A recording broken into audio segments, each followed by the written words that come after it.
भाग्य विधाता, पंजाब सिंध गुजरात मराठा, द्राविड़ उत्कल बंगा, हिमाचल यमुना गंगा, उच्छल जलधि तरंगा, तव शुभ नामे जागे।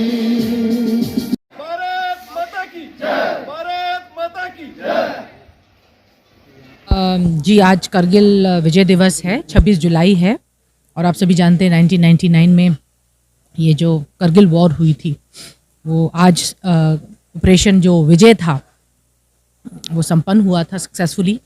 हमारी जितनी भी पोस्ट थी, जो मिलिट्री पोस्ट थी, जिसको भारत के जो आर्म्ड फोर्सेस थे, फौज ने इसको वापस रिकवर किया था और उसी का दिवस को मनाया जाता है। आज 25 साल हो चुके हैं और यहाँ पर पुणे में, जिसको आप पावनपुरिया कहते हैं, इस नाम से इसको पॉपुलराइज़ किया है, एक धाम बन रहा है। तो यहाँ पर पिछले साल दिसंबर के महीने में एलजी साहब ने इनॉग्रेट भी किया था ये कारगिल वॉर जो मेमोरियल है। फ्लैग भी लगाया था और साथ में एक मेमोरियल भी बनाया है और ये इवेंट ऑर्गेनाइज़ किया गया है आज और ये बहुत अच्छा इनिशिएटिव है। इनफैक्ट ऐसे इवेंट्स हर साल एक ये एनुअल फीचर बनना चाहिए, मेरा ये मानना है, क्योंकि हमारे जो लोग जिन्होंने शहादत पाई थी, बड़े हौसले के साथ जंग लड़ी थी और शहादत पाई थी, उनको याद करने का इससे अच्छा दिन नहीं हो सकता। वैसे तो हर दिन ही उनको याद करना बनता है हमारी तरफ से, लेकिन ये ख़ास दिन है जहाँ पर हमारे बच्चों को, जो यंग जनरेशन है, उनको पता होना चाहिए कि ये जो हमें आज पीस मिलती है, जो आज हम पीसफुली सांस ले रहे हैं, वो किसी न किसी की कुर्बानी की वजह से है। और इसलिए आज उनकी ब्रेवरी, जो उस टाइम मार्टियर्स हुए थे, उनकी ब्रेवरी और वो ही हम सलाम करते हुए कर रहे हैं इवेंट। और ये अच्छा इनिशिएटिव है। एक यहाँ के जो कर्ता धर्ता हैं, जो इसको संभाल रहे हैं, उनकी तरफ से ये डिमांड है कि इसको किसी न किसी ऑर्गेनाइजेशन को, प्रेफरेबली आर्मी ऑर्गेनाइजेशन को हैंड ओवर किए ताकि वो उसकी देखरेख या मेंटेनेंस कर सकें। उसका हम प्रपोजल चला के सरकार के साथ टेकअप करें। अगर ये हो जाएगा तो ये भी अच्छा रहेगा, क्योंकि इसको भी हम करगिल मेमोरियल जैसे द्रास में है उसी तरह से इसको भी डेवलप किया जा सकता है और हर साल एक इवेंट किया जा सकता है। उनको याद करने का है, दिलों में तो हमारे वो है ही हैं, हम सभी जानते हैं, लेकिन उनको उनकी बातें याद करके उनकी जो किस तरह से, कितने शौर्य के साथ, वीरता के साथ वो लड़े थे, वो हमारी जनरेशन को पता चलेगा, हम सबको पता चलेगा, तो हम लोगों में भी एक उत्साह बढ़ेगा और हमारी जनरेशन भी आगे जो आर्मी में ज्वाइन करती है। आप सभी जानते हैं जम्मू में तो फ़ौज में जाने की एक रिवायत थी और हर घर में एक फ़ौजी है ही है, लेकिन कहीं ना कहीं ये धीरे धीरे जज्बे ख़त्म हो रहे हैं। उसको ज़िंदा रखने के लिए इस तरह के प्रोग्राम के थ्रू हम इसको आगे बढ़ा सकते हैं।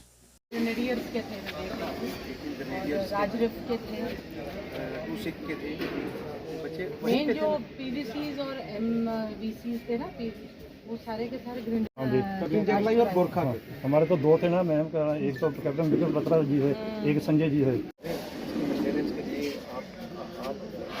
या जो भी यहाँ की अगर 14 सेक्टर को भी दिया जाए, किसी आर्मी में ही के थ्रू 14 सेक्टर में आर्मी ही टेक ओवर करे तो बहुत ही अच्छा भी रहता है।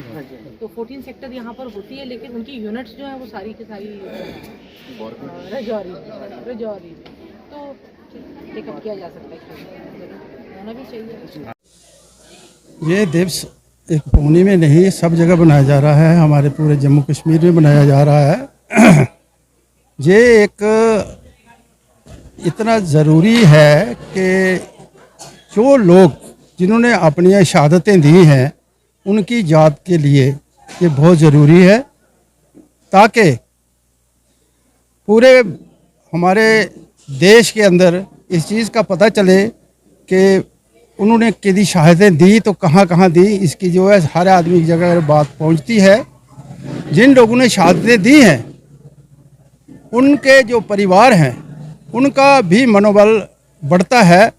क्यों कि जिन्होंने शहादतें दी हैं, उन्हें देश के लिए कुर्बानियाँ दी हैं, उन्होंने अपने देश अपना निशावर किया है शरीर, लेकिन जो उनका परिवार है, किसी का बेटा गया है, किसी का भाई गया है, किसी का पति गया है, तो किसी का ये जो गए हैं वो लोग हर हमेशा ये चीज़ें भूलती नहीं हैं। जो शहादत है ये भूलती नहीं है। वो याद करते हैं। आज के दिन ये जो उनके प्रति ये ही काम किया जाता है, ये बहुत सराहनीय है।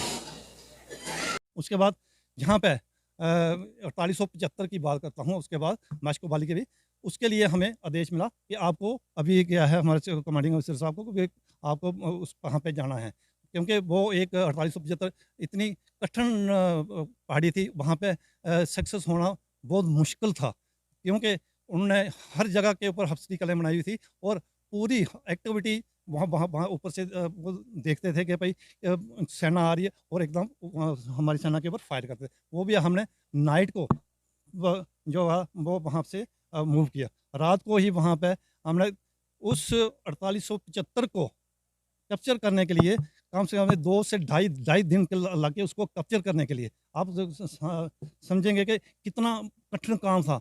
जो सिर ऊपर उठा था वो वहाँ से फायर आ जाता था बड़ी मुश्किल से, और लास्ट दम में हमने दिन को उनके रात को अटैक नहीं किया, दिन को 2:30 से 3 बजे के बीच में उनके ऊपर हमने अटैक किया। रात को सक्सेस नहीं हुआ, हमने दिन को उनके जब वो कुछ अपना उनका प्रोग्राम होता है नमाज का, उस समय हमने उनके ऊपर अटैक किया। एक तरफ से हमारे मेरी यूनिट के जो जवान थे उन्होंने 84 मिलीमीटर रॉकेट लॉन्चर से उनके ऊपर रोन डाला, और मेरे पास AGL था, ऑटोमेटिक ग्रेनेड लॉन्चर, मैंने उसके ऊपर फायर किया और वो दोनों फायर करेक्ट निशाने के ऊपर जहाँ पे उनका पेट्रोल डैम्प था कैंप के ऊपर, वहाँ पे जाके पड़े दोनों के दोनों, और उनके वो 4875 के ऊपर उनके कैंप को आग लगी। तो हमारा जो अगला जो अटैक था वो हमारा वहाँ पे सक्सेस हुआ, और उस अटैक के बीच यहाँ पे 4875 के ऊपर ही हमारे जो विक्रम बत्रा जी जो थे, एक